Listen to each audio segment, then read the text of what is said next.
ముందుగా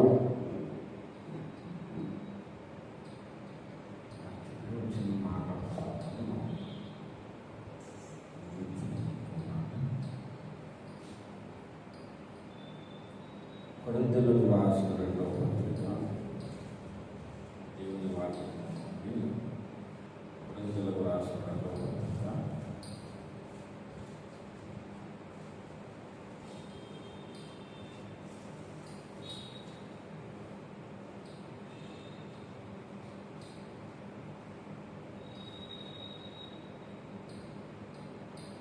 3వ అధ్యాయము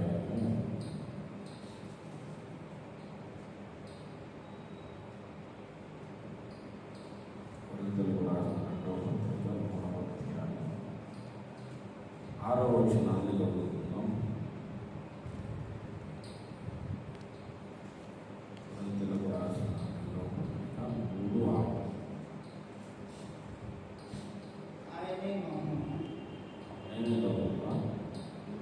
ఆయనే మమ్మును కొత్త నిబంధనకు అనగా అక్షరమునకు కాదు కానీ ఆత్మకే పరిచారకులమవుటకు మాకు సామర్థ్యము కలిగించి ఉన్నాడు. అక్షరము చంపును కానీ ఆత్మ జీవింపజేయము. దేవుడి మాటలు చిన్న ప్రార్థన చేసుకుంటాం. ప్రేమ కలిగిన తండ్రి, మహా పరిశుద్ధుడా యేసయ్య, పాదనాలు స్తోత్రం ప్రభువా. ఎక్కడ ఇద్దరు ముగ్గురు నా నామమున ఏకీభవిస్తున్నారో వారి మధ్యలో ఉంటా ఉన్నాం తండ్రి. మేము ఇద్దరు ముగ్గురంగానే కొడుకున్నాం ప్రభువా. నువ్వు మా మధ్యలో ఉన్నావని నమ్ముతున్నాం. ఇంతవరకు పాటల ద్వారా నిన్ను మహిమపరచడానికి మీరు చేయ అవకాశం కొరకు స్తోత్రం. చదవబడిన లేఖన భాగం ద్వారా మనతో మాట్లాడండి తండ్రి. నిదాసుని శివ రక్తంతో కడిగి పరిశుద్ధపరిచి నిదాసుని అభిషేకించి దాసు నోట నీ మాట గురించి కొద్ది నిమిషాలు నీవే మాకు కనిపించి మాతో మాట్లాడి మమ్మల్ని క్షేమాభివృద్ధిలోకి నడిపించమని యేసు అతి పరిశుద్ధ నామమున ప్రార్థించి స్తుతించి వేడుచున్నాము తండ్రి. ఆమేన్. ప్రభువునందు ప్రియులారా, ఇక్కడ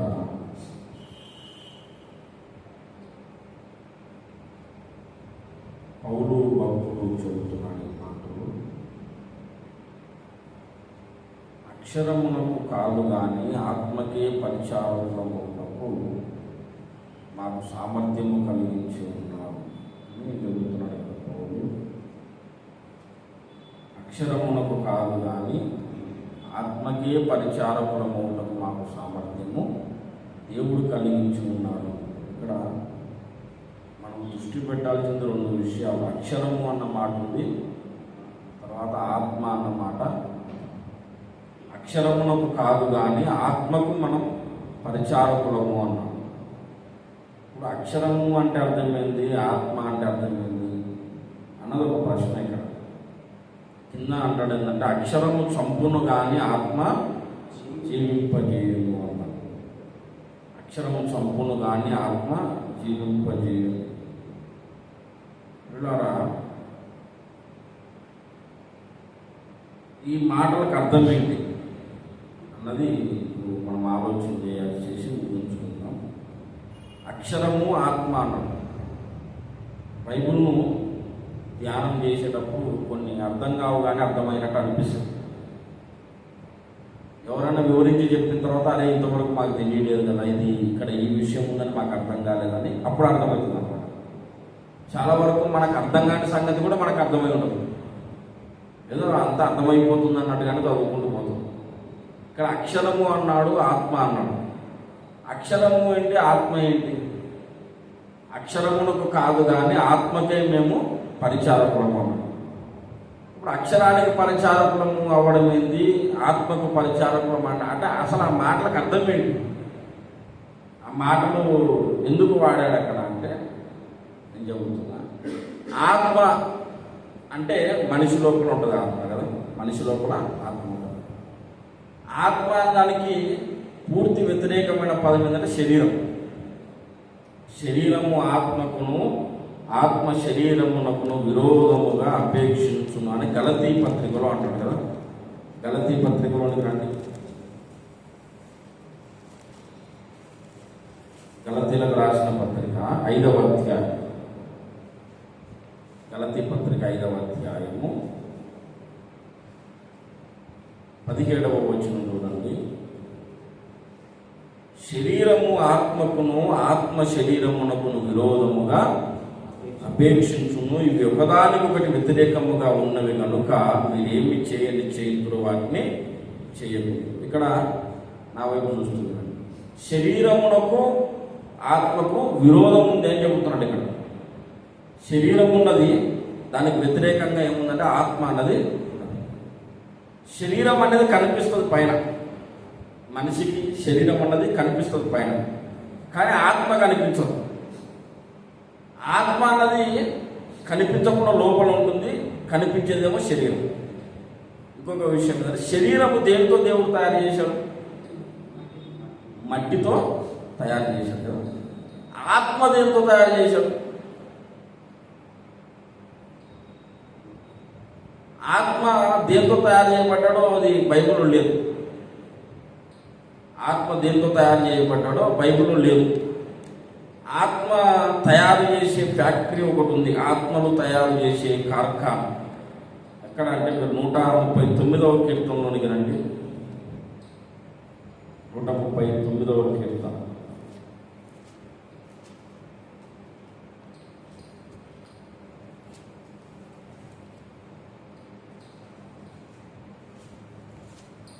కీర్తనలో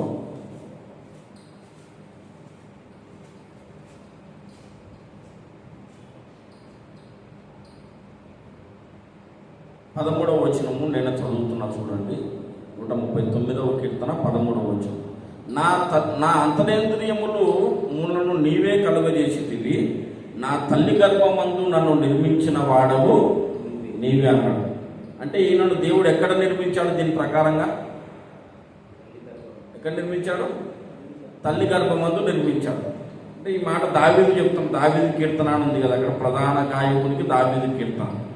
దావీదును దేవుడు ఎక్కడ నిర్మించాడు? తల్లి గర్భమందు నిర్మించాడు. సరే, 15వ వచనం కూడా చూద్దాం.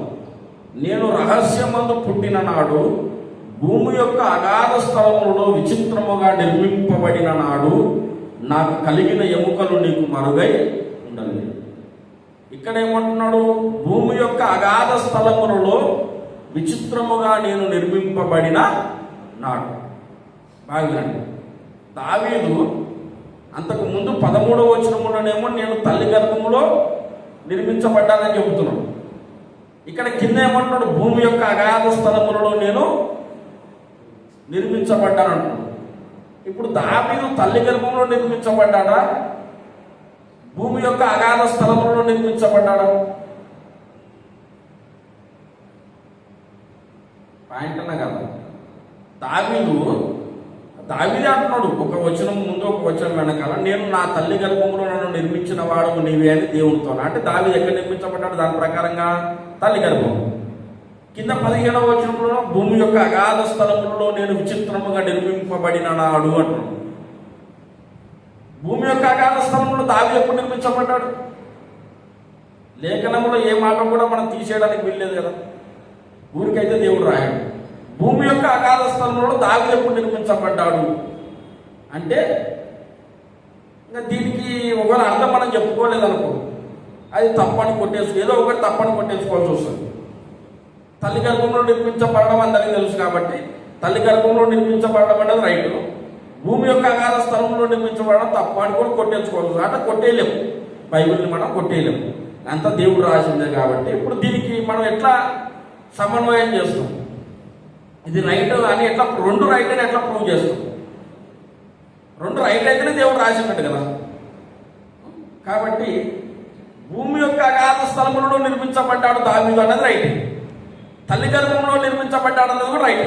ఎందుకంటే రెండు బైబిల్లోనే ఉన్నాయి కాబట్టి. రెండు ఎట్లా రైట్ అవుతాయి? అంటే దానికి ఆన్సర్ ఏంటంటే తల్లి గర్భములోనేమో శరీరము తయారైంది, భూమి యొక్క అగాధ స్థలములలోనేమో ఆత్మ తయారైంది. అర్థమైందా? ప్రతి మనిషి శరీరము తల్లి గర్భంలో తయారవుతుంది, ప్రతి మనిషి ఆత్మ భూమి యొక్క అగాధ స్థలములలో తయారవుతుంది. దీనికి ఇంకొక ఉదాహరణ ఉంది, మీరు చూడండి. యోబు గ్రంథంలోని,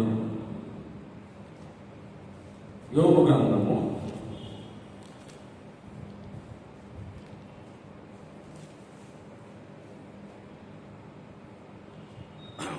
అధ్యాయం, యోబు గ్రంథము 1వ అధ్యాయం 21వ వచనం.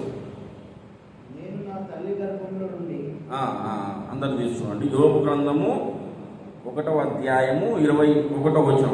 నేను నా తల్లి గర్భములో నుండి దిగంబరినై వచ్చి తిని అక్కడికి తిరిగి వెళ్ళేదను. బాగానండి. ఇక్కడ నా వైపు చూస్తున్నాండి. ఇప్పుడు అందరూ ఇక్కడ యోబు ఏమంటున్నాడు? నేను నా తల్లి గర్భం నుంచి ఎట్లా వచ్చాను?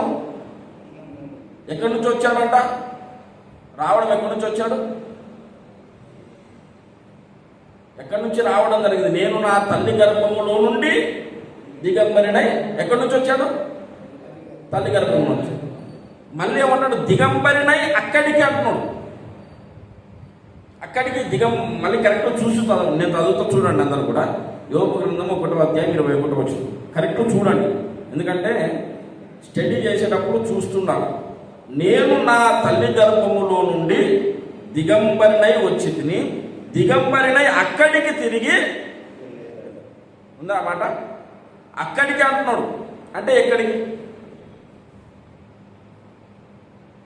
అది అర్థమవుతుందా? అక్కడికి అంటున్నాడు. నేను ఎల్ఐజీ నుంచి బండి మీద వచ్చి తిని మళ్ళీ బండి మీద అక్కడికి పోయిందంటే ఎక్కడికి పోయేదు? ఎక్కడికి పోయేదు? ఎల్ఐజీకే పోతాను కదా అర్థం. ఎల్ఐజీ నుండి బండి మీద వచ్చి తిని మళ్ళీ అక్కడికి పోయేదు. మళ్ళీ బండి మీద అక్కడికి పోయేదు అంటే వచ్చిన చోటికి పోతాను కదా. దిగంబరినై నేను నా తల్లి గర్భంలో నుంచి వచ్చానంటున్నాడు. మళ్ళీ అక్కడికి దిగంబరినై పోతా తల్లి గర్భంలో పోతాడా? పోడు కదా తల్లి గర్భంలోని. అర్థమైంది వదిలి? ఎవరైనా పుట్టిన తర్వాత మళ్ళీ తల్లి గర్భంలో పోతారా? పో. మరి ఎట్లా రాశాడు ఈ మాట? ఎలా రాశాడు అంటే దానికి అర్థమైందంటే ఒక తల్లి గర్భంలో శరీరం తయారైంది, ఇంకొక గర్భం ఉంది, ఆత్మ తయారైన గర్భం భూమిని కూడా తల్లి అని పిలుస్తున్నాడు అన్నమాట. ఇక్కడ ఈ తల్లి గర్భంలో నుంచి వచ్చాను, ఈ తల్లి గర్భంలోనికి పోతాను. దిగంబరిగా శరీరము తయారైన తల్లి గర్భం నుంచి వచ్చాను, మళ్ళీ దిగంబరిగా ఆత్మ తయారైన తల్లి గర్భంలోనికి పోతాను అని చెప్తున్నాడు అన్నమాట. హల్లెలూయా. ఈ 2 వచనాలలో ఆధారంగా మనకు ఒక సత్యము నిర్ధారణ అవుతుంది. ఏంటంటే ఆత్మ అన్నది భూమి యొక్క అగాధ స్థలంలో దేవుడు తయారు చేస్తున్నాడు. మనిషి ఇప్పుడు ఆడవాళ్ళకి ప్రెగ్నెన్సీ వచ్చిన తర్వాత 9 నెలలకు డెలివరీ అవుతుంది. ఈ 9 నెలల్లో సరిగ్గా 4.5 నెలలకి కదలిక స్టార్ట్ అవుతుంది. గమనించారా? ఫస్టే కదలిక ఉండదు. సరిగ్గా 4.5 నెలలకి 5 నెలలకి అట్లా 4 నెలల తర్వాతనే కదలిక స్టార్ట్ అవుతుంది. అప్పుడే శ్రీమంతం చేస్తుంది కదా. శ్రీమంతం చేస్తుంది. ఆ 4.5 నెలల కంటే ముందు అపార్షన్ చేయడానికి అవకాశం ఉంటుంది, అంటే ఈజీగా అయిపోతుంది. కానీ 4.5 నెలల తర్వాత అపార్షన్ కూడా కష్టమవుతుంది. ఎందుకు ఆ పీరియడ్లో అది కష్టమవుతుంది అంటే తల్లి గర్భంలో అంతవరకు శరీరం మాత్రమే తయారైతుండదు, కదలిక ఉండదు. ఆ సరిగ్గా 4.5 నెలలకి ఏం చేస్తాడంటే దేవుడు భూమి లోపల ఆత్మలు తయారు చేసే కార్ఖానాలో ఒక ఆత్మను తీసుకుని వచ్చి ఈ తల్లి గర్భంలో తయారవుతున్న శరీరంలోనికి దేవుడు ప్రవేశపెడతాడు అన్నమాట. అర్థమైందా? అప్పుడు ఆత్మలో ఈ శరీరంలో బాడీలో కదలిక వస్తుంది. కాబట్టి ఇప్పుడు దీని ద్వారా మనకి ఏం నిర్ధారణ అయిందంటే భూమి అమ్మ కడుపులోనేమో శరీరం తయారైంది, ఆత్మ అమ్మ కడుపులో తయారు కాలేదు. ఆ ఆత్మనేమో భూమి యొక్క అగాధ స్థలములలో తయారు. భూమి లోపల కొన్ని లోకాలే ఉన్నాయండి. భూమి లోపల కొన్ని లోకాలు ఉన్నాయి. యెషయా గ్రంథం 14వ అధ్యాయంలోనికి రండి.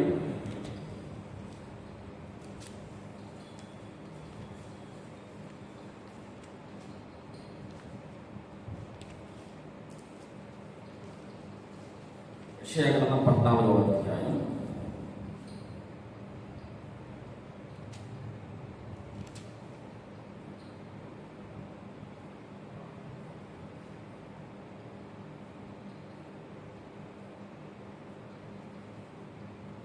9వ వచనం నుండి చదువుదాం. నీవు ప్రవేశించుచుండగానే నిన్ను ఎదుర్కొనుటకై క్రింద పాతాళము నీ విషయమై కలవరపడుచున్నది. అది నిన్ను చూచి ప్రేతలను రేపుచున్నది. భూమిలో పుట్టిన సమస్త శూరులను జనములను రాజులందరినీ వారి వారి సింహాసనముల మీద నుండి లేపుచున్నది. ఇక్కడ బాగా వినండి. ఈ సైతాన్ గురించి చెప్తున్నాడు, లూసిఫర్ గురించి మాట్లాడుతున్నాడు. లూసిఫరు పడిపోయేటప్పుడు ఎక్కడికి పడిపోయాడు? పాతాళములోనికి పడిపోయాడు కదా. పాతాళం ఎక్కడుంది? భూమి కింద ఉంది. భూమి కింద ఉన్న పాతాళంలోనికి లూసిఫర్ పడిపోయేటప్పుడు అక్కడ కొన్ని సింహాసనాలు ఉన్నాయంట. అక్కడ సింహాసనాల మీద నుండి కొంతమంది రాజులు లేచారు అని ఇక్కడ చెప్తున్నాడు. అంటే భూమి లోపల పాతాళము అనే దాంట్లో చాలా సెక్షన్స్ ఉన్నాయన్నమాట. పాతాళములోనే ఒకప్పుడు పరదైసు కూడా ఉండింది. యేసయ్య శిలువలో మరణించి చచ్చిపోయి మళ్ళీ తిరిగి లేవక ముందు పరదేశం అనేది కూడా పాతాళంలోనే ఉండింది. ఎప్పుడైతే యేసయ్య మరణాన్ని జయించి పునరుద్ధారణై లేచాడో అప్పుడు ఈ పాతాళాన్ని తీసుకుని పోయి పరదేశం తీసుకుని పోయి మూడవ ఆకాశంలో పెట్టాడు. ఇట్లా పాతాళంలోనే పరదేశం అనేది ఉంది ఒకప్పుడు. అట్లాగే చచ్చిపోయిన భక్తిహీనులు, యేసు ప్రభువుని నమ్ముకోకుండా చచ్చిపోయిన వాళ్ళు అగ్ని చేత కాల్చబడే శిక్షా స్థలము కూడా ఉంది. అంటే ధనవంతుడు పోయాడు కదా పాతాళానికి, అది కూడా పాతాళంలోనే ఉంది. అగ్ని గుండం అన్నమాట, ఒక చిన్న సైజు అగ్నిగుండం. అది కూడా అది నరకం కాదు, నరకం లేదు మళ్ళీ, అది కూడా పాతాళంలో ఉంది. ఇంకా కొంతమంది రాజులు ఉన్న కొన్ని లోకాలు ఉన్నాయి. ఇది పాతాళం అంటే. ఈ పాతాళములోనే అగ్నిగుండం ఉండే స్థలం ఉంది. నీతిమంతుల ఆత్మలు ఉండే పరదేశ స్థలం ఒకప్పుడు ఉండింది. ఇంకా కొంతమంది రాజులు కొన్ని లోకాలు ఉన్నవి. అందులోనే ఒకటి ఏముందంటే ఆత్మలు తయారు చేసే ఫ్యాక్టరీ కూడా ఒకటి ఉందన్నమాట. అది దేవుడు చేశాడు అక్కడ, తయారు చేసే కార్యక్రమం. ఆత్మలు అక్కడ తయారవుతాయి కాబట్టి నా తల్లి గర్భంలో నన్ను నిర్మించిన వాడు నీవే అన్నాడు. తర్వాత కింద ఏమన్నాడంటే భూమి యొక్క అగాధ స్థలములలో నేను విచిత్రముగా నిర్మించబడ్డాడు అన్నది అవి రెండు రైటే. నేను దిగంబరినైనా తల్లి గర్భం నుంచి వచ్చింది, మళ్ళీ దిగంబరిన ఎక్కడికే. మొత్తానికి దీని ప్రకారంగా ఇప్పుడు ఇదంతా ఎందుకు చెప్పారంటే ఆత్మ అన్నది భూమిలో మట్టితో దేవుడు తయారు చేయలేదు, శరీరం మట్టితో తయారు చేశాడు. కానీ ఆత్మను ఏదో పరసంబంధమైన పదార్థంతో దేవుడు తయారు చేశాడు. అది మనకు తెలియదు, వేరే పదార్థం ఏదో ఉంది దాంతో తయారు చేశాడు. శరీరం ఎంత వాస్తవంగా ఉందో ఆత్మ అంతకంటే వాస్తవంగా ఉంది. యేసయ్య చెప్తాడు కదా, శరీరము కేవలం నిష్ప్రయోజనము, ఆత్మయే జీవింపజేయుచున్నది అన్నాడు. శరీరము ఎంత వాస్తవంగా ఇప్పుడు కనిపిస్తున్నామో అంతకంటే వాస్తవంగా లోపల ఆత్మ, ప్రతి మనిషి లోపల ఆత్మ. కానీ శరీరమును తయారు చేసిన పదార్థం వేరు, ఆత్మను దేవుడు తయారు చేసిన పదార్థం వేరు. కాబట్టి ఇవి ఏంటంటే రెండుకి ఒకదానికి ఒకటి పడదనమాట. శరీరము మట్టితో తయారు చేయబడింది, భూ సంబంధమైన పదార్థంతో శరీరం తయారు చేయబడింది. ఆత్మనేమో పర సంబంధమైన పదార్థంతో ఏదో తయారు చేయబడింది. కాబట్టి రెండింటికి కుదరదన్నమాట. శరీరము ఆత్మకు, ఆత్మ శరీరములకు విరోధముగా అపేక్షించును అన్నాడు గలతీ పత్రికలో. శరీరము ఆత్మకు పొందు కుదరదనమాట, ఒకదానికి ఒకటి వ్యతిరేకం. ఎప్పుడైనా ఆత్మనేమో ఎప్పుడు పర సంబంధమైన విషయాల కొరకు ఆలోచన చేస్తుంది, ఎందుకంటే అది అక్కడి నుంచి తయారు చేయబడింది. అక్కడ ఉన్న పదార్థం ఏదో తీసుకొని దేవుడు తయారు చేశాడు, మెటల్. శరీరం ఏమో భూమిలో మట్టిని తీసుకొని తయారు చేశాడు కాబట్టి ఇప్పుడు భూమి వైపు లాగుతుంది. ఈ రెండింటికి పడదు. ఇప్పుడు ఆత్మ అన్నదానికి వ్యతిరేకమైంది చెప్పండి, అందరూ చెప్పండి. ఆత్మ అన్నదానికి వ్యతిరేకం శరీరం కదా. కానీ కొరింథీయులకు రాసిన 2వ పత్రిక మనం చదువుకున్న 3వ వాక్యం దగ్గర ఆత్మ అన్నదానికి వ్యతిరేకం ఏం వాడాడు? మళ్ళీ చదవండి. కొరింథీయులకు రాసిన 2వ పత్రిక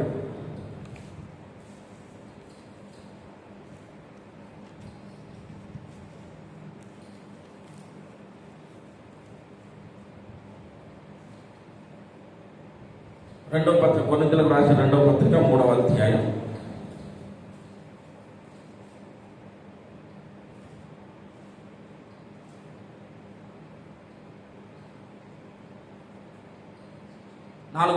4వ వచనం మనం చదివింది. మనం 6వ వచనం చదవండి. 6వ వచనం. ఆయనే మమ్మును, కొరింథీయులకు రాసిన 2వ పత్రిక 3వ అధ్యాయం 6వ వచనం. ఆయనే మమ్మును క్రొత్త నిబంధనకు అనగా అక్షరమునకు కాదు గాని ఆత్మకే పరిచారకుల మగుటకు మాకు సామర్థ్యము కలిగించి ఉన్నాడు. అక్షరము చంపును గాని ఆత్మ జీవింపజేయును. ఇక్కడ ఆత్మ అనే మాట వాడాడు కదా. ఆత్మ అనే దానికి వ్యతిరేకంగా ఏం వాడాడు అక్కడ? ఇక్కడ ఏ పదం వాడాడు? శరీరం కదా వాడాల్సింది. ఆత్మ అనే దానికి వ్యతిరేకంగా ఏం వాడాలి? శరీరం వాడాలి. అవునా కదా? కానీ ఆత్మ అనే దానికి వ్యతిరేకంగా ఇక్కడ ఏం పదం వాడాడు దేవుడు? పరిశుద్ధాత్మ దేవుడు అక్షరం అన్న మాట వాడాడు. ఇది కూడా ఇంపార్టెంట్. అర్థం కావడం కదా. అర్థం ఆత్మ అన్నదానికి వ్యతిరేకం ఏమని చెప్పుకున్నాం ఇంతవరకు? మనం శరీరం అని చెప్పుకున్నాం. ఎందుకంటే శరీరం మట్టి నుండి తయారు చేయబడింది. ఆత్మనేమో ఏదో పద సంబంధమైన వేరే పదార్థంతో దేవుడు తయారు చేశాడు. కాబట్టి శరీరానికి ఎప్పుడు భూ సంబంధమైన ఆలోచనలే, ఆత్మకి ఇప్పుడు పర సంబంధమైన ఆలోచన. దీనికి దానికి వ్యతిరేకం. ఆత్మ అన్నదానికి వ్యతిరేకం అంటే శరీరం. కానీ ఇక్కడ ఆత్మ అనే పదం వాడాడు. దీనికి వ్యతిరేకంగా శరీరం అనలేదు. ఇక్కడ ఏమన్నారంటే శరీరం చంపును కానీ ఆత్మ జీవింపజేయని అనాలి అక్షరం. కానీ ఏమంటాడు ఇక్కడ? అక్షరము చంపును కానీ ఆత్మ జీవింప. అక్షరం అన్నమాట ఎందుకు వచ్చింది ఇక్కడ అన్నది నా ప్రశ్న. అక్షరం అన్నమాట ఎందుకు వచ్చిందంటే ఇప్పుడు చెప్తున్న బైబిల్. అక్షరము అన్నది బైబిల్లో పైన కనిపించే అక్షరాలు. ఇవన్నీ మనకు అక్షరాలు కనిపిస్తున్నాయి బైబిల్లో. ఇవి అక్షరాలు. ఈ అక్షరాల వెనకాల కనిపించకుండా ఒక ఆత్మ ఉంది. అర్థమైందా? మనిషి శరీరం పైన కనిపిస్తుంది. ఈ శరీరం వెనకాల కనిపించకుండా ఒక ఆత్మ ఉంటుంది కదా. అప్పుడే మనిషి ప్రాణంతో ఉన్నట్టు లెక్క. అట్లాగే లేఖనాల్లో కూడా పైకి అక్షరాలు కనిపిస్తున్నాయి. కానీ ఈ అక్షరాల వెనకాల దేవుని ఆత్మ దాగి ఉందన్నమాట. హల్లెలూయా. దేవుని ఆత్మ ఉంది. అక్షరం మాత్రమే మనం పట్టుకుంటే, అక్షరం మాత్రమే పట్టుకుంటే అప్పుడు ఏమైపోతుందంటే మనం ఆత్మీయంగా చచ్చిపోతాం అన్నమాట. అక్షరం వెనకాల దాగి ఉన్న దేవుని ఆత్మ మనం పట్టుకోవాలి. ప్రియుల ప్రకటన గ్రంథంలోని రండి. ప్రకటన గ్రంథము 19వ అధ్యాయం. ప్రకటన గ్రంథం 19వ అధ్యాయం.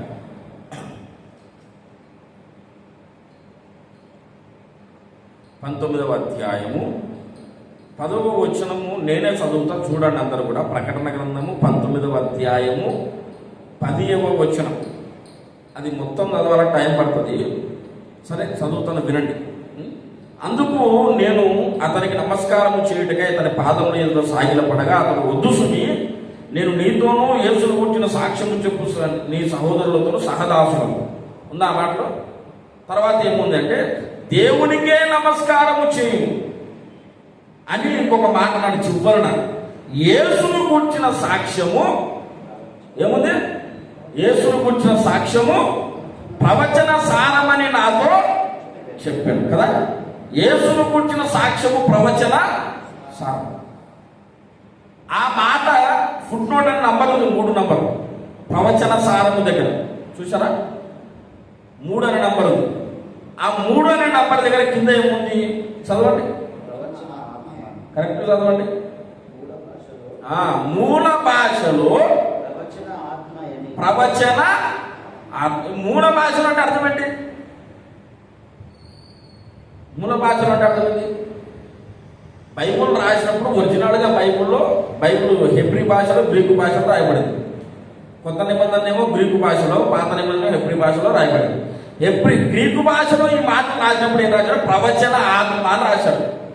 ప్రవచన యేసును గురించిన సాక్ష్యము ప్రవచన ఆత్మ అన్నాడు. ప్రవచనం ఇదంతా లేఖనం అంతా కూడా. ఈ ప్రవచనానికి వెనక ఆత్మ ఉంది. అది యేసయ్యను గురించిన సాక్ష్యం. అంటే ఆది కాండము 1వ అధ్యాయం 1వ వచనం నుండి ప్రకటన గ్రంథం 2వ అధ్యాయం 2వ వచనం వరకు మనం చూడగలిగే కళ్ళు ఉంటే కనుక మొత్తం అంత లోపల యేసయ్య కనిపిస్తుంది అనమాట. యేసు గురించిన సాక్ష్యం మనకు కనిపిస్తుంది అనమాట. ఆది యందు దేవుడు భూమి ఆకాశము సృజించను అన్నాడు కదా. ఆది యందు అంటే అర్థమైంది? మొదట అనుకుంటాం చాలా మంది, మొదట అంటాం. కానీ ఆది యందు అంటే నేను ఆది అని చెప్పిన ఒక వ్యక్తి ఉన్నాడు. నేను ఆదిని అని. ఎవరు చెప్పారు ఆ మాట? యేసయ్య. నేను ఆది అన్నాడు యేసయ్య. అంటే యేసునందు అన్నమాట. దేవుడు ఆకాశాలు భూమిని ఎక్కడ సృష్టించాడు? సృష్టించిన స్థలం ప్లేస్ ఎక్కడంటే యేసయ్య లోపల సృష్టించాడు. అర్థమైందా? అంటే అక్కడ కూడా యేసయ్య కనిపిస్తుంది. అట్లా మనం చదువుకుంటూ పోవాలి కానీ, చూసే కన్నులు ఉండాలి కానీ, దేవుడు మన మనోనేత్రాలు వెలిగించి మనకు బయలుపరచాలి కానీ, మొత్తం ప్రతి చోట కూడా యేసయ్య మనకు ప్రత్యక్షమవుతాడు. అంటే అక్షరాలు ఉన్నాయి బైబిల్లో. ఈ అక్షరాలు పట్టుకొని మనం నడిస్తే చచ్చిపోయే ప్రమాదం ఉంది. ఆత్మీయంగా అక్షరము సంపూర్ణ అన్నాడు కదా, ఆత్మ జీవింపజేయను అన్నాడు. అక్షరాల వెనకాల దేవుని ఆత్మ ఉంది. అది మనం పట్టుకోవాలి, అది మనకు దొరకాలన్నమాట. దావీదు ప్రార్థన చేశాడు కదా, మనకందరికి బాగా తెలుసు. నీ ధర్మశాస్త్రమునందు ఆశ్చర్యమైన సంగతులు చూస్తున్నట్లు నా కన్నులు తెరువమని ప్రార్థన చేశాడు దావీదు. అంటే ధర్మశాస్త్రంలో ఆశ్చర్యమైన సంగతులు ఉన్నాయి కానీ దావీదు కనిపించట్లేదు. ఎందుకు కనిపిస్తలేదు? దావీదు గుడ్డోడా? గుడ్డివాడు కాదు దావీదు.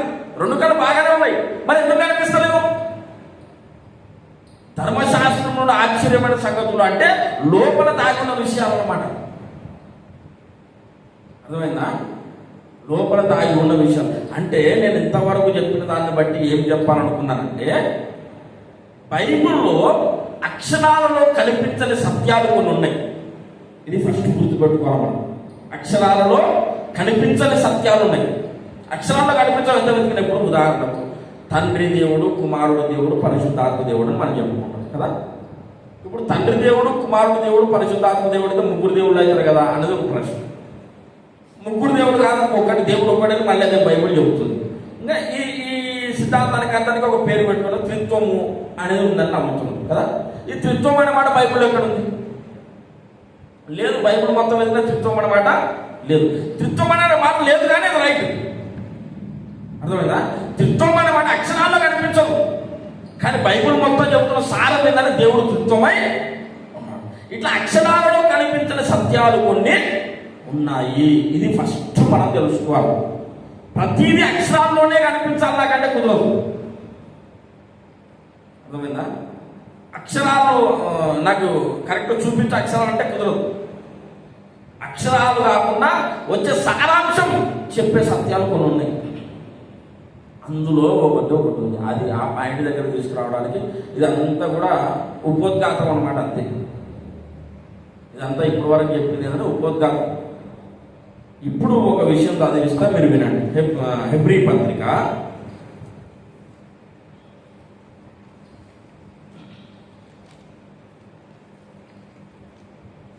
'హెబ్రీయులకు రాసిన పత్రిక తీయండి.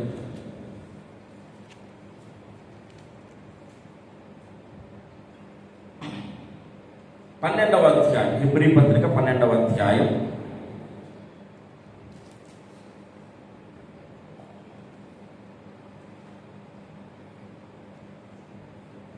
హెబ్రీ పత్రిక 12వ అధ్యాయం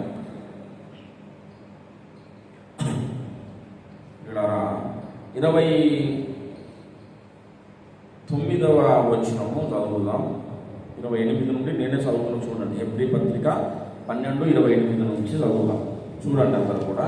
అందువలన మనము నిశ్చలమైన రాజ్యము పొంది దైవ కృప కలిగి ఉందాము. ఆ కృప కలిగి వినయ భయభక్తులతో దేవునికి ప్రీతికరమైన సేవ చేయుదాము. ఏలయనగా మన దేవుడు ఏమై ఉన్నాడు? మన దేవుడు దహించు అగ్ని అయి ఉన్నాడు కదా. ఈ మాట మనకు తెలుసు కదా. మన దేవుడు ఏమై ఉన్నాడు? అందరు చెప్పాలి. మన దేవుడు ఏమై ఉన్నాడు? దహించు అగ్ని కదా. మన దేవుడు దహించు అగ్ని అయి ఉన్నాడు అన్నది మనకు ఇక్కడ కనిపిస్తుంది కదా.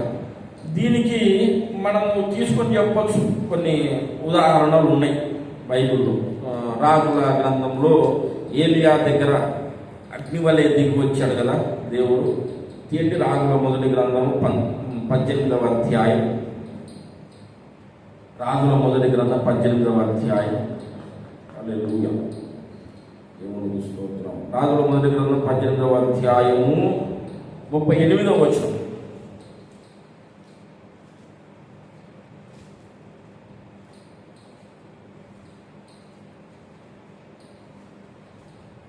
చదవండి ఎవరైనా. 38. అతడు ఇలాగ ప్రార్థన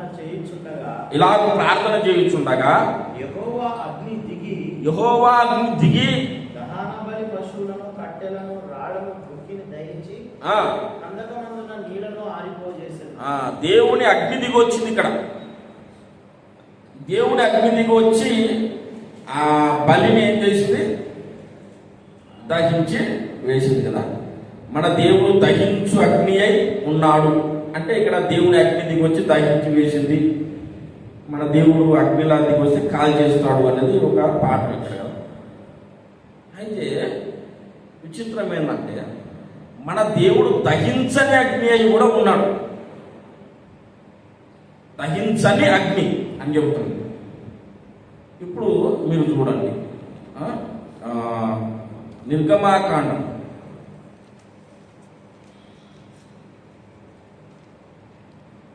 నిర్గమాకాండము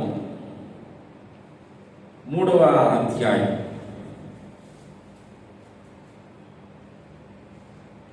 3వ అధ్యాయము 1వ వచనం నుండి చదువుతాం. నిర్గమాకాండం 3వ అధ్యాయం 1వ వచనం నుండి. కరెక్ట్ చదవండి. మోషే మిద్యాను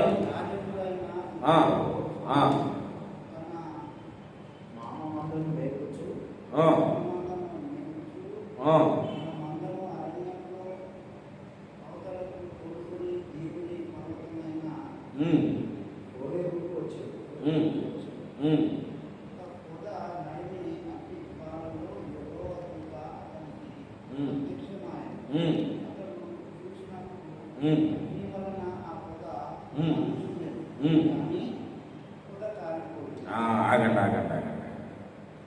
మోషేకు ఇక్కడ ఒక పొద కనిపించింది. ఆ పొద అగ్ని చేత మండుచుంది. అవునా కదా? మండుచుంది, కానీ ఆ పొద ఏమవుతలేదు? కాలిపోతలేదు. ఇక్కడ అగ్ని ఉంది, కానీ అగ్ని దహించట్లేదు. అగ్ని ఏం చేస్తలేదు? దహించలేదు. ఏలియా ప్రార్థన చేసేటప్పుడు అగ్ని వచ్చింది, ఆ బలి అంతటి దహించేసింది. ఇక్కడ కూడా అగ్ని ఉంది, ఒక పొద మండుతుంది, కానీ ఈ అగ్ని ఆ పొదను కాల్చట్లేదు, దహించి బూడిద చేయట్లేదు. మీరు బాగా యోహాను సువార్తలోనికి రండి. యోహాను సువార్త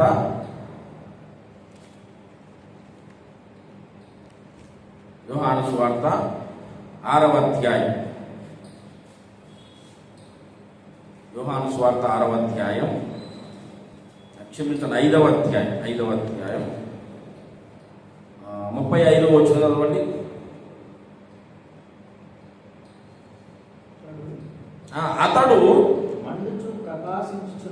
అతడు మండుచు ప్రకాశించుచున్న దీపమై ఉండెను. చాలు. ఇక్కడ కూడా ఒక వ్యక్తి మండుతున్నాడు, ప్రకాశిస్తున్నాడు. మంట మండుతున్నాడు, ప్రకాశిస్తున్నాడు, కానీ కాలిపోవట్లేదు. ఇక్కడ కూడా పొద మండుతుంది, కానీ కాలిపోవట్లేదు. ఇంకొక మాట, అపోస్తుల కార్యములు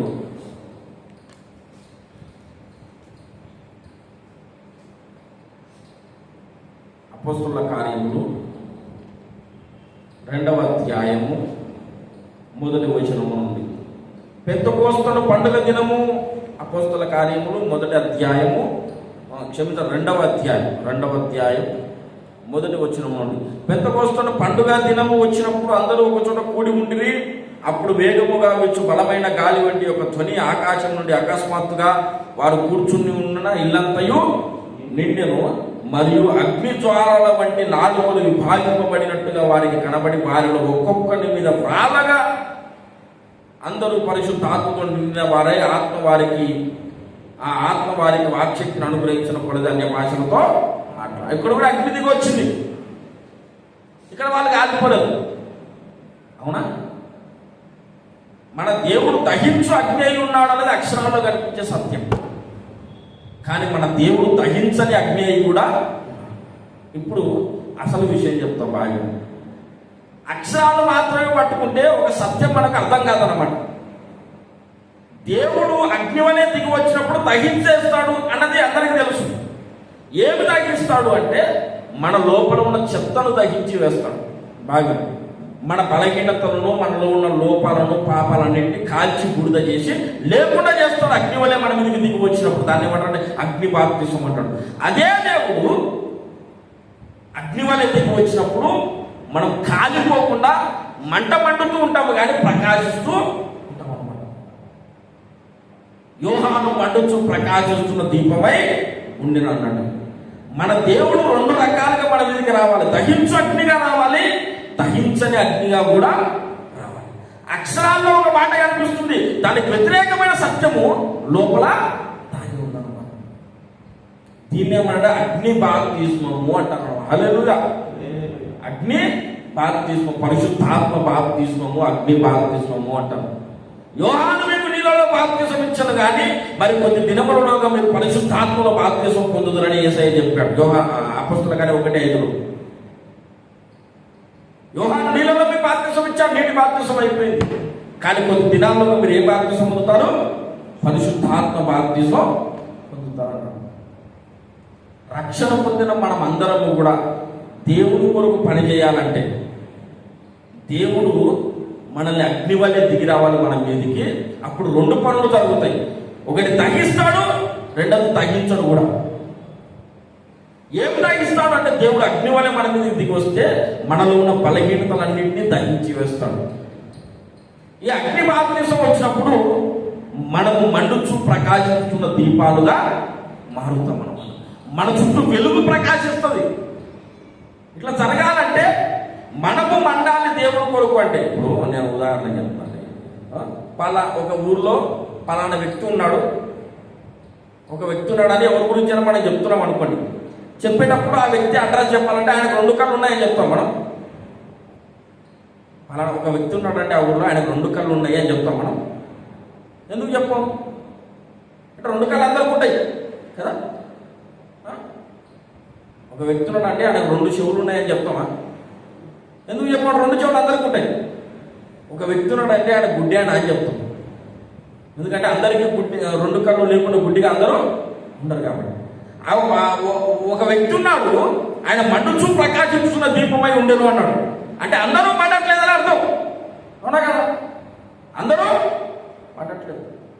మనము దేవుని కొరకు మండుచు ప్రకాశిస్తున్న దీపాలుగా మారాలన్న దేవుని ఆశ. మనం దీపాలమే, కానీ ఆగిపోయిన దీపాలం అన్నమాట. మంట లేదు లోపల, మంట లేదు. ఇర్మియా గ్రంథం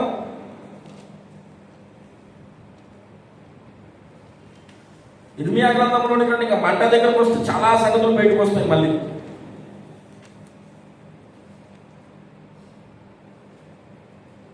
ఇర్మియా గ్రంథము 20వ అధ్యాయం 20వ అధ్యాయం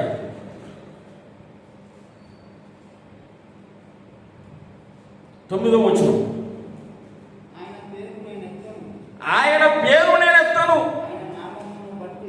ఆయన నామమును బట్టి నేను ప్రకటింపను అని ఎవరు అంటున్నారు ఇక్కడ? ఇర్మియా గ్రంథము 20వ అధ్యాయము ఎన్నో వచనం? అది 9వ వచనం. చూస్తున్నారు అందరూ? ఆయన పేరు నేను ఎత్తను, ఆయన నామమును బట్టి ప్రకటింపను. 7వ వచనం నుండి నేను చదువుతున్న చూడండి, విషయం అర్థమవుతుంది. హల్లెలూయా. ముగించేస్తున్నాగా చివరి మాటది. యెహోవా, నీవు నన్ను ప్రేరేపింపగా నీ ప్రేరేపణకు లోబడి తిని నీవు బలవంతము చేసి నన్ను గెలిచితివి. నేను దినమెల్లా నవ్వుల పాలైతిని, అందరూ నన్ను ఎగతాళి చేయుదురు.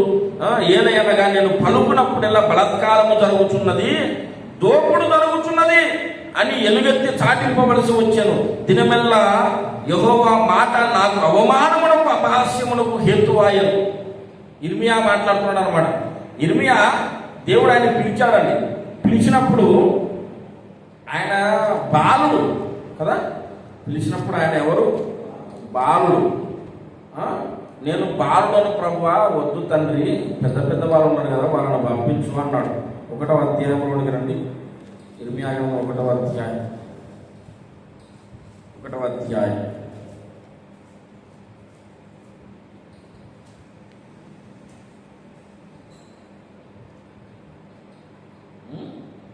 6వ వచనం. నా 4 నుంచి నేను చదువుతూ చూడండి. యెహోవా వాక్కు నాకు ప్రత్యక్షమై ఇలాగ సెలవిచ్చెను, గర్భములో నేను నిన్ను రూపింపక మునిపే నిన్ను ఎరిగితిని, నీవు గర్భం నుండి బయట పడక మునిపే నిన్ను ప్రతిష్ఠించితిని, జనములకు ప్రవక్తగా నియమించిన దేవుడు చెప్తున్నాడు. ఈయనేమంటున్నాడు ఆలోచనలో, అందుకు అయ్యో ప్రభువు యెహోవా చిత్తగించుకు నేను బాలుడనే, మాట్లాడటం నాకు శక్తి చాలదని అనగా యెహోవా నాకు ఇలాగ సెలవిచ్చెను, నేను బాలుడనే అనవద్దు. అంటే ఈయన ఎవరు? చిన్నపిల్లోడు, అవునా కదా? చిన్నపిల్లోడు కాబట్టి ఈయన పోయి దేవుడి పాఠం ప్రకటిస్తుంటే అందరూ అపహాస్యం చేసుకున్నారు. అపహాస్య అవమానంగా మాట్లాడుతున్నారు అనమాట. ఎక్కడ పోయి ఈయనకేమో దేవుడు సందేశంతో నింపాడు, అది ప్రకటిద్దామని పోతేనేమో అందరూ చిన్నోడని అవమానకరంగా మాట్లాడుతున్నారు. అప్పుడు ఈయన ఒక తీర్మానం చేసుకోండి, ఇప్పటి నుంచి నేను యెహోవా పేరు నేను ఎత్తాను, ఆయన నామమును బట్టి నేను ప్రకటింపను అని తీర్మానం చేసి, ఎందుకు వచ్చిన బాధ సరిపోయి చెప్తుంటే అందరూ అవమానిస్తున్నారు తప్ప ఒకరు నా మాట పట్టించుకుంటున్నాడు. అర్థమైందా? మనతో కూడా అదే సమస్య అందరికి. హల్లెలూయా. మనకేమో గుండెల నిండా దేవుడు సందేశం నింపి పెట్టాడు, సందేశం దారిలాగా ప్రవహిస్తుంది. చూసేటప్పుడు ఎక్కడ చూస్తున్నాడు మనల్ని, మళ్ళీ వాళ్ళ దగ్గర ఏముండదు సబ్జెక్టు, అంత డొల్ల ఉంటుంది మొత్తం. మనం ఏమో రాసుకొని వచ్చుకున్నామా చెప్పండి. ఇట్లాంటి కొన్ని వేల ప్రసంగాలు సబ్జెక్టులు చెప్తున్నాం, కొంతమంది దీవించబడుతున్నారు, మంచిగా జరుగుతుంది. కానీ కొత్తగా ఎవరైనా మనం చూసే పరిచయం అనుకుంటారు, చిన్నపిల్లడు ఏం తెలుసు అన్నట్టుగా. ఇదే సిచ్యువేషన్ బ్యాక్ వచ్చింది అనమాట. హల్లెలూయా. ఏముంది సార్, ఏదో పిల్లోడు ఏదో ఆవేశంలో అట్లా కొన్ని మాటలు మాట్లాడుతుండే కానీ అని అనుకుంటారు. అట్లా అని అవమానం చేస్తున్నాం అనమాట. అదే బాబు ఉండరా బాబు అన్నట్టుగా చూస్తున్నాం. అని ఇంకా దేవుని దగ్గర ఈయన తీర్మానం చేశాను, ఇంకా వద్దు ప్రభు, నాకు ఈ గొడవనే వద్దు, నువ్వేమో నన్ను పోయి చెప్పమంటావు, నేను బాగున్నాను అప్పుడే చెప్తున్నా విన్నాను, నేను బాగున్నాను అరవద్దు, నేను నిన్ను పప్పు వారేందుకు ఎందుకు నువ్వు పోవాలి లాంటివి. సరే అని పోతుంది. పోతే ఏం జరిగా పోయి చెప్పమన్నా చెప్తే ఏం జరిగింది, వాళ్ళు ఇంటి వినలేదు కదా సరిగా, నన్ను అవమానపరుస్తున్నారు రివర్స్గా. కాబట్టి నేను ఇది చూసి విసుగొచ్చింది నాకు. ఇంకా ఇండియా తర్వాత చదివితే ఇంకా విషయం క్లారిటీ అర్థమైంది. విసుగొచ్చి ఏమైందంటే, నేను ఇంకా ఇప్పటి నుంచి యెహోవా పేరు నేను ఎత్తాను, ఆయన నామమును బట్టి నేను ప్రకటించాను. ఇప్పుడు రండి ఇర్మియా గ్రంథం 20వ అధ్యాయంలో రండి. 20వ అధ్యాయం, ఇర్మియా గ్రంథం 20వ అధ్యాయం 9వ వచనం కరెక్ట్ చూడండి. ఇప్పుడు ఆయన పేరు నేను ఎత్తాను, ఆయన నామమును బట్టి ప్రకటింపను అని నేను అనుకున్నాను. ఏమంటాడు? అది నా హృదయములో అగ్ని వలె మండుచు నా ఎముకలలో మూయబడినట్లు ఉన్నది, నేను ఓడ్చి విసిగి ఉన్నాను, చెప్పక మానలేను. హల్లెలూయా. ఈ మంట కావాలి మన లోపల. హల్లెలూయా. మనల్ని దేవుడు ఒక సందేశంతో నింపినప్పుడు అందరూ మన సందేశం వింటారని గ్యారెంటీ లేదు. ఎక్కువ శాతం లోబడరు జనాలు, ఎక్కువ శాతం వినరు జనాలు, ఎక్కువ శాతము నీకు అవమానమే ఎదురవుతుంది.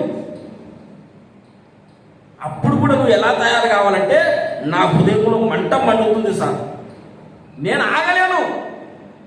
పేతురు యోహానులను పట్టుకొని యేసు నామమును బట్టి ప్రకటిస్తే మనం చంపేస్తామని బెదిరించాం. వాళ్ళు ఏమన్నారు? సరే సార్, చచ్చిపోతే ఎట్లా సార్, మళ్ళీ ఇప్పుడు మానేసాం అన్నారా? మేము కన్న వాటిని విన్న వాటిని చెప్పక ఉండలేమన్నాడు. అదే మాట ఇక్కడ ఇర్మియా అంటున్నాడు. మనము దేవుని సువార్త విషయంలో ఇలా ఉండాలంటే మన లోపల మంట మండాలి. ఫస్ట్ రోజు ఒక్కరికైనా దేవుని మాటలు చెప్తున్నాం. మనం ఎందుకు చెప్తలేమంటే మనలో మంట లేదు, మనం మండుతలేము. ఆరిపోయిన దీపాలమే చెప్పుకోవడానికి, దీపాలమే. యోహాను మండుచు ప్రకాశించున్న దీపమై ఉన్నాం, మనం ఆరిపోయి ఉన్న దీపాలమై ఉన్నాం. ఈ మంట ఎట్లా వస్తుంది అనేది ప్రశ్న. ఆయన పేరు నేను ఎత్తను, ఆయన నామమును బట్టి నేను ప్రకటించాలని నేను అనుకుంటున్నా, అది నా ఎముకలలో మండుచు అగ్ని వల్లే మూయబడినట్లు ఉన్నది అన్నాడు. ఈ మంట ఎట్లా వచ్చింది సార్కి? మంట ఎట్లా వచ్చిందంటే అగ్ని బాప్తిసం పొందాడు అనమాట ఇర్మియా. యోహాను కూడా అగ్ని బాప్తిసం పొందాడు. మన జీవితంలో ఒకానొక ఘట్టం రావాలి, ఒకనొక టైం రావాలి. రక్షణ పొందిన ప్రతి ఒక్కరికి ఒకనొక సిచ్యువేషన్ రావాలి. అన్ని పక్కన పెట్టి కొన్ని రోజులు ఏకాంతంగా దేవుడితో గడిపి అగ్నితో నన్ను మండించుదేమని అడగాలి.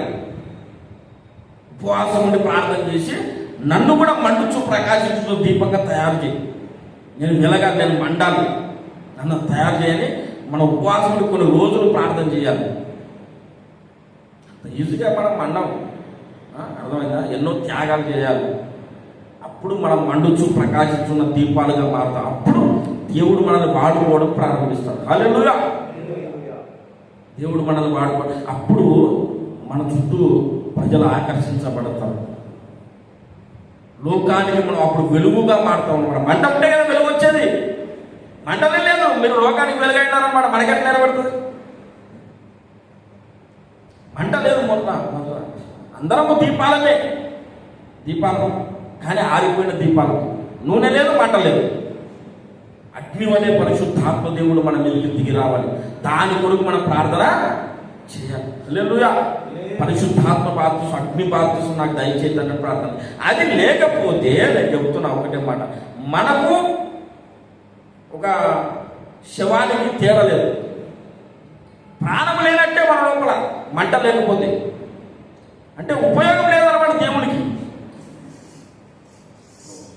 ఇంకొక మాట చెప్పు. సంసోను ఉన్నాడు కదా, సంసోను ఆయన బాగా బలవంతుడు, మహాబలవంతుడు సంసోను. ఆ బలం ఎక్కడి నుంచి వచ్చిందంటే దేవుడు ఇచ్చాడు. ఆ బలాన్ని కాపాడుకోవడానికి దేవుడు ఏం చెప్పాడంటే నీ వెంట్రుకలు కట్ చేయొద్దు అని చెప్పాడు కదా. నీ వెంట్రుకలు కట్ చేయొద్దు. దేవుడేమో వెంట్రుకలు కట్ చేయొద్దు అన్నాడు. అప్పటి నుంచి సైతాన్ గాడేమో ఆ వెంట్రుకలు వినేమన్నాడు. ఇప్పుడు ఢిల్లీలో ఒళ్ళో పడుకున్నాడు సంసోను పోయి. అప్పుడు ఢిల్లీలో ఏమడిగింది, నీ బలమంతా ఎక్కడో నాకు చెప్పండి. బలమంతా ఎక్కడో నాకు చెప్పంటే మొదటిసారి అబద్ధం చెప్పాడు. ఏవో చువ్వలు ఏవో కట్టి నన్ను బంధించేస్తే, తలతో బంధించేస్తే నా బలమంతా పోతుందని చెప్పాడు. కానీ అట్లా బంధించేసినా సరే బలం పోలేదు. మళ్ళీ జులుపుకొని లేచాడు, అవన్నీ తెంపేశాడు కదా. ఇప్పుడు నాకు డౌట్ ఏంటంటే, ఆ తాళ్ళతో సంసోను బంధించాలి కదా. బంధించేటప్పుడు అట్లా బంధించేవాడు ప్రాణమే తీసేయచ్చు కదా. బంధించాలంటే ఆయన స్పృహ లేకుండా పడిపోయాడు, అవునా కదా. స్పృహ లేకుండా పడిపోయినప్పుడు బంధించాడు. అట్లా బంధించేప్పుడు చంపేయచ్చు కదా, అవునా కదా. చంపేస్తే ఒక బాధనే జరిగిపోతుంది కదా. ఎందుకు చంపేయలేదు? మాటికి నీ బలం ఇక్కడ ఎక్కడ ఉందో మాకు చెప్పుకుంటున్నాను, చెప్పుకుంటుంది. ఆయన ఏదో రీజన్ చెప్తున్నాడు. తర్వాత ఈయన తాగడంలో ఏం చేస్తాడు, మొత్తానికి పడిపోతున్నాడు. పడిపోయిన తర్వాత ఆయన తెలియకుండా కట్టేస్తాడు. పడిపోయినప్పుడు కట్టేయడం బదులు చంపేయచ్చు కదా. బలంగా మనిషి కూడా పోతాడు కదా. ఆయన ఆలోచన చేశాడు మీరు ఎప్పుడైనా?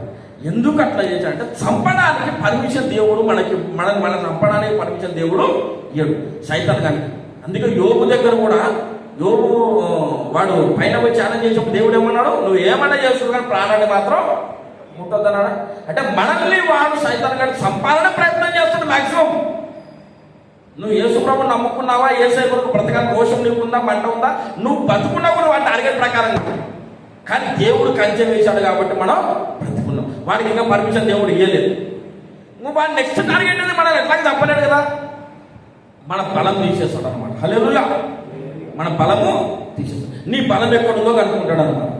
ఈ బలము పరిశుద్ధాత్మ అభిషేకం అనమాట. హల్లెలూయా! ఆ అభిషేకం అనే బలం మనకు లేకపోతే మనం చచ్చిపోయిన వాళ్ళతోనే సమానం. ఆ అభిషేకం అనే బలం మనకు రావడమే అగ్ని వలె దేవుడు మన మీదకి దిగి రావడం. హల్లెలూయా! హల్లెలూయా! కాబట్టి రక్షణ పొందాం, మంచిది, బాగానే ఉంది. యేసు ప్రభువుని నమ్ముకున్నాం, నరకాన్ని తప్పించుకున్నాం, బాగానే ఉంది. కానీ దేవుడికి మన వల్ల ఏమైనా ఉపయోగం ఉందా? దేవుడు మనల్ని బట్టి బాధపడుతున్నాడా, సంతోషపడుతున్నాడా? అది మనం ఆలోచన చేసుకోవాలి, పరీక్షించుకోవాలన్నమాట. నేను ఉపయోగపడుతున్నాను దేవుడికి, దేవుడు ఏమనుకుంటాడు నన్ను గురించి? ఆయన దేవుడు నాకు ఒక ఆయన ఉన్నాడు కదా, ఉన్నాడైతే ఉన్నాడు. ఆయన మనల్ని చూస్తున్నాడు, మనల్ని కాపాడుతున్నాడు. ఆయన మనల్ని బట్టి కూడా చాలా బాధపడితే కూడా చాలా సంతోషపడతాడు. ఆయన ఏమనుకుంటాడు నన్ను గురించి? నా పట్ల ఆయన కూడా ప్రణాళిక ఏంటి? నేను చేయాల్సింది ఎంత, చేస్తున్నది ఎంత, నేను ఉండాల్సింది వేస్తున్నప్పుడు ఇప్పుడు ఎలా ఉన్నా అని స్వపరీక్ష చేసుకుని అగ్ని వల్ల నా మీదకి దిగి రాకూడదు. అగ్ని వల్ల దిగి వచ్చినప్పుడు రెండు విషయాలు జరుగుతాయి. మొదటిది, మనలో ఉన్న చెత్తంతా దహించి వేయబడతాం. ఏలియా దగ్గర బలిపీఠం బలి దహించి వేసినట్లుగా రెండవది ఏంటంటే మనమే మండుచున్న దీపాలుగా జ్వాలలుగా ప్రకాశిస్తాం అన్నమాట. హల్లెలూయా. కాబట్టి ప్రియులారా, అగ్ని వలె దేవాన్ని మా మీదకి దిగిరాదంటే మనం ప్రార్థన చేద్దాం.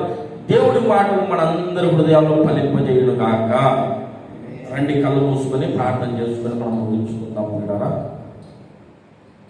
హల్లెలూయా, హల్లెలూయా, హల్లెలూయా, హల్లెలూయా. దేవానికి వందనాలు తండ్రి, పరిశుద్ధుడా స్తోత్రం ప్రభువా. ఓ గొప్ప దేవానికి వందనాలు తండ్రి. హల్లెలూయా, హల్లెలూయా, హల్లెలూయా. దేవానికి స్తోత్రం, స్తోత్రం, స్తోత్రం.